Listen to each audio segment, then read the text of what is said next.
Садуш Шакиров 1922 жылы Жамбыл облысы Талас ауданы Кеңес ауылында дүниеге келген. 1942 жылдың 3 ақпанында Қызарме қатарына шақырылады. Орталық майдан 106-шы Зайбайкалье атқыштар дивизиясының 188 Аргунск атқыштар полкының 1-ші батальондағы 1-ші ротаның қатарындағы сарбаз болған. 1943 жылдың 15 қазанда командирдің тапсырмасы бойынша Садуш Шакиров Днепрді бірнеше рет кешіп өтіп, пулеметшілер мен байланысшыларды оң жағалауға өткізеді. 1943 жылдың 16 қазанында таң атысымен біздің жауынгерлер Льованың оңтүстік батысындағы биіктікке орналасқан жау әскерлеріне шабуыл жасайды.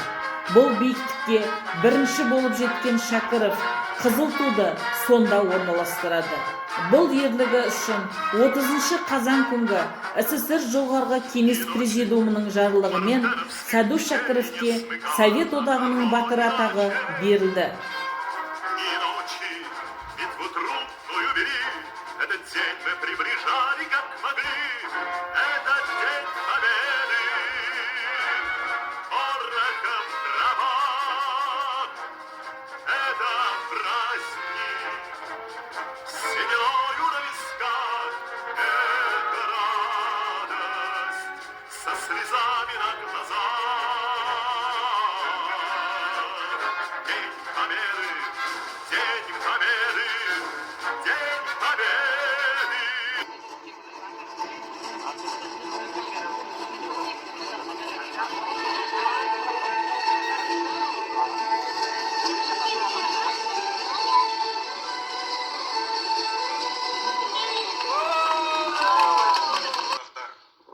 Кеңес одағының батыры, жерлесіміз Садуш Шакировтың ескерткішіне гүл қою рәсімі жарияланады.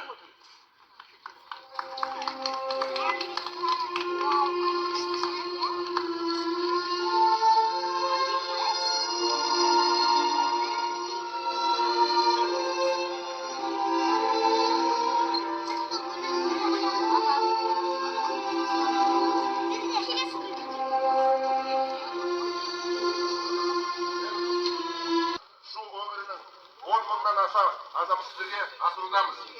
Бүгін біздің Шу қаласына жиналып, Кеңес одағының батыры Садуш Шакировтың құрметіне бой көтеріп, салтанатты түрде ашылып отырған бұл еңселі ескерткіш осының жарқын бір көрінісі. Ер есімі ел есінде мәңгі қалсын деп, ауданда батырдың құрметіне тұрғызылған 2 монумент, көше атаулары бар, және бір мектеп осы кісінің атымен аталады. Ол кісінің батырлығы мен өмір жолын баяндаған Ахметжан Қосақ ағамыздың «Ар әмірі» атты кітабы жарық көрген.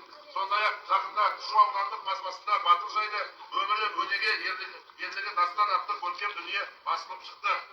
Неміс фашист басқыншыларына қарсы Украинада болған шайқаста, әсіресе Днепрден өту кезінде айрықша ерлік көрсеткені үшін 1943 жылы Совет одағының батыры атағы берілген Садуш Шакиров соғыс аяқталғаннан кейін партия жолдамасымен Шу өңіріне қоныс аударды. Әр түрлі жауапты қызметтер атқарып, шаруашылық басқарды. Өмірінің соңғы жылдарында Шу аудандағы қызылша өсіруші Дружба совхозының бастауыш партия комитетінің секретары болып абыройлы қызмет жасады. Ең бастысы, батыр ағамыз отанымызға аман-есен оралып, халық шаруашылығын қалпына келтіруге, ауданның әлеуметтік экономикалық дамуын өркендетуге бір кісідей үлес қосты. Тағы да атап айтар жай, ол кісінің батыр екенін өз алдына әрі ақын жанды азамат болған. Қызметтес әріптестерімен, татар тұлғаларымен, танытпа қалжыңымен, әдемі әзілмен есте қалған бірегей тұлға. 6 ұл, 4 қыз тәрбиелеп өсірген мейірімі мол әке атанды.